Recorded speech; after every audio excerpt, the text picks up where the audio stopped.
Dan Rakan setugas Khairunnisa Kasnoon bersedia di bilik berita bagi bersama tamu jemputan bagi berkongsi beberapa isu yang sering dikaitkan dengan wanita dan juga usaha untuk memperkasakan wanita. Khairunnisa Kasnoon, teruskan. Ya, terima kasih Riza. Kita tahu semua sedia maklum Hari Wanita Sedunia disambut setiap 8 Mac dan hari ini kita akan berbicara mengenai cabaran dan juga transformasi wanita. Bagi membincangkan perkara ini bersama saya di bilik berita ini adalah aktivis wanita yang dengan hebat memperjuangkan hak-hak wanita, iaitu saudari Sharifah Zora Jabin.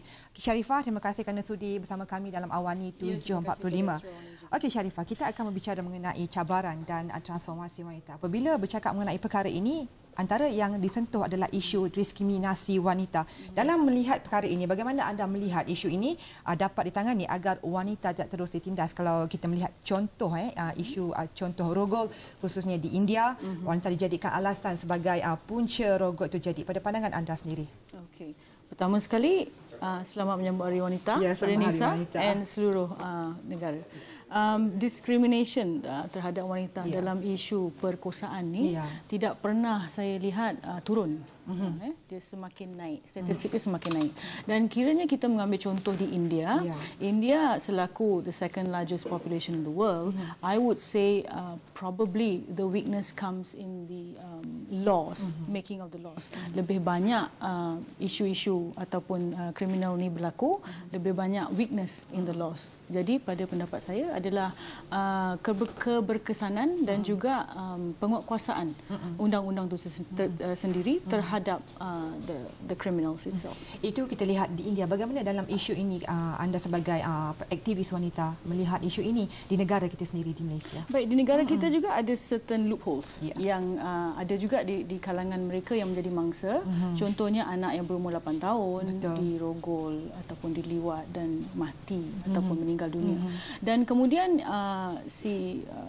yang memperkosa itu tidak mendapat dia punya hukuman yang setimpal.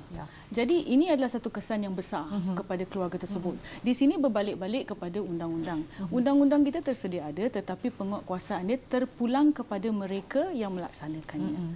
Yang penting adalah pelaksanaan hukuman. Yes, pelaksanaan hukuman perlu kita ambil kira. Because, you know, when you create crime on children especially, these are blatant abuse against children. We are not only talking about women being raped, we are talking about children being raped, children being sodomized and all that. Now, these kind of blatant abuse, the Malaysian laws need to pay more attention. You need to put more weight on this. The more you let them go, the more you put ease on them. Contohnya macam sekiranya contohnya kalau dijatuhkan hukuman penjara 30 tahun. Ya, tapi disebabkan orang kata perangai yang baik and all that. Backroll lagi. Jadi dia backroll lagi dan 9 tahun 10 tahun dah lepas. Jadi adakah ini fair to the family of the victim? Adil kepada mangsa. Betul, saya setuju dengan perkara itu.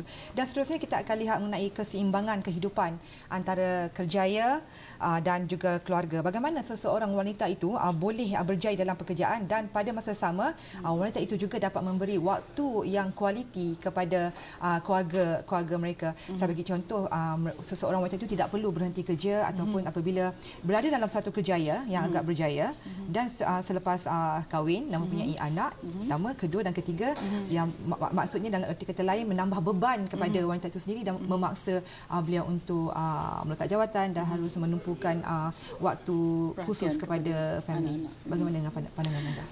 That's a very subjective question. So because in Malaysia and around the world, I so much believe we have 3 categories of women. Number 1 are those in the high peak of the mountain, basically those leaders, those political leaders or probably CEO, funders, founders and so on. The second category will come into the clerical division, probably personal assistants or secretaries or even operators. And then you come to the third category, which are the housewife. So these 3 categories, if you look at the first categories, they would not much face this kind of problem which you have actually brought up. When you come to the second category, probably they can face this issue because to a certain level of their income per month. And then when you come to the third category, definitely they do not have such a problem because they're housewives looking after their children.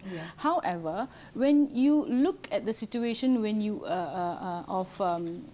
balancing the situation, keseimbangan dia, sekiranya suami ataupun pasangan mampu menyara kehidupan keluarga tu, wanita tersebut ataupun isteri yang di rumah tu mampu duduk rumah dan jaga dengan anak-anak lah. Sekiranya tidak mampu mengikut pergerakan ekonomi sekarang ni yang semakin meningkat, jadi terpaksa kedua-duanya bekerja. Namun sekiranya dilihat dengan lebih mendalam, kita kena berbalik-balik kepada 3 kategori ni tadi. You cannot compile them all together because they tidak boleh samakan because they are all 3 different categories. You cannot look at all of them into one perspective. They are all 3 different categories. They earn differently, they think differently, and they even speak differently. Ya, betul. Okey, akhir sekali, siapakah role model anda sebagai pejuang hak-hak wanita?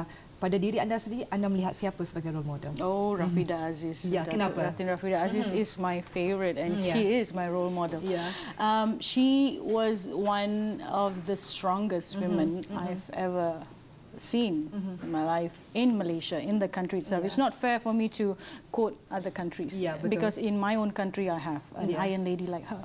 She's been in one ministry for 22 years. She's done a lot of things. And although every single politicians, especially women in the political arena, are always been, penalized. However, she has actually brought herself up, stood up and managed it professionally, and she is my role model.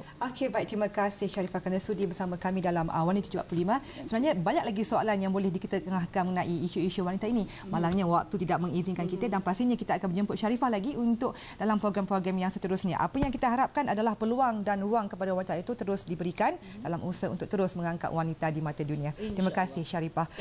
Okey, itu sahaja Rizal untuk segmen cabaran dan transformasi wanita sempena Hari Wanita Sedunia ini. Kita kembali ke studio bersama Rizal. Rizal, silakan. Okey, terima kasih Khairunnisa Kasnoon dan kita akan teruskan laporan seterusnya.